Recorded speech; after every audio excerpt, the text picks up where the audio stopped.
And I wanted the idea of a scene to be very simple. We know that novels have chapters, and some of them also group their chapters into longer parts. But many of them also divide their chapters into smaller scenes. I learned this week that I have been overcomplicating my thinking about what actually makes a scene. Actually, in the long term, I think the idea of a scene is more complicated than I've been picturing. But in the short term, there's a much simpler understanding that's important to what we're doing right now. So why are we even considering what makes something a scene?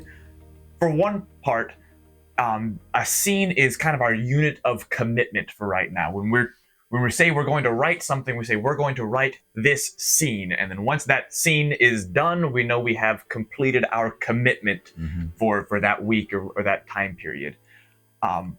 Beyond that, it is also kind of a unit for story analysis. We look at a scene to see what is that scene's purpose, whether that's character development or moving the plot forward or relationships between the characters. We look into a scene and we need to make sure when we're writing a scene that it has purpose for one or multiple of those areas. And then looking at that same concept from a different angle, when we look at a story, how is that story, that plot line progressing? Or for a character, how is that character growth arc progressing?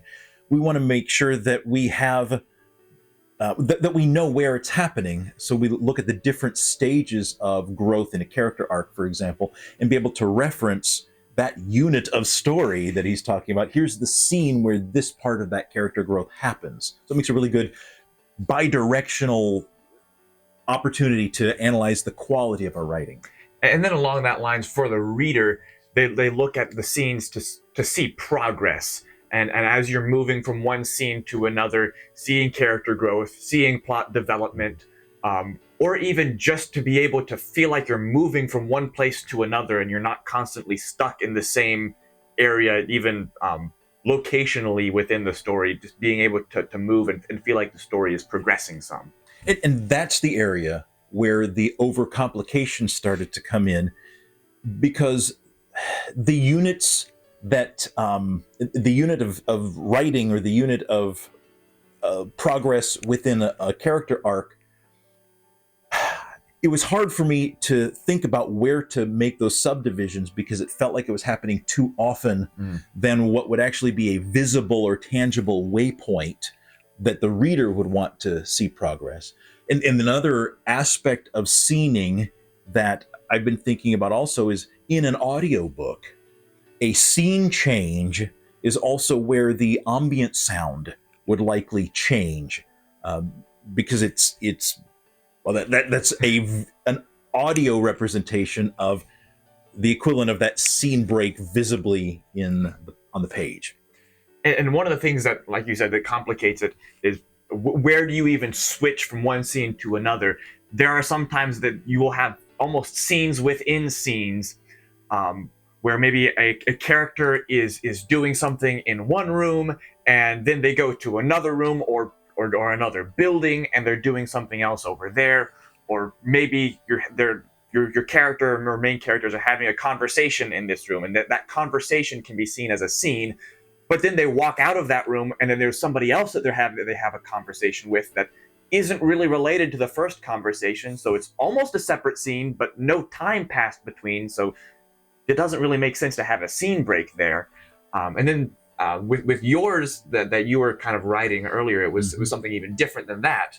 Yeah, it was a character who was a single character who was working on a project, but it took multiple days for things to happen. So each day was, in a sense, a different scene from the standpoint of writing. Different things happened, but you, as a reader, you really wouldn't want to see all those breaks. Especially since nothing else story relevant happens in between those days. Right. It's all one continuation of an accomplishment. It just happened to take place across multiple days, or in multiple locations, or with different people involved in the conversation.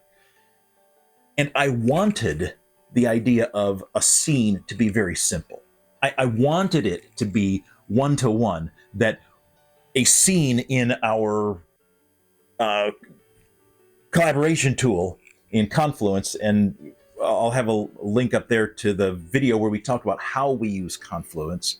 We have different pages that are separate scenes, and we record them and work on them separately, independently. And I wanted that also to be the same definition of a scene when we export the manuscript to put the scene breaks in between it.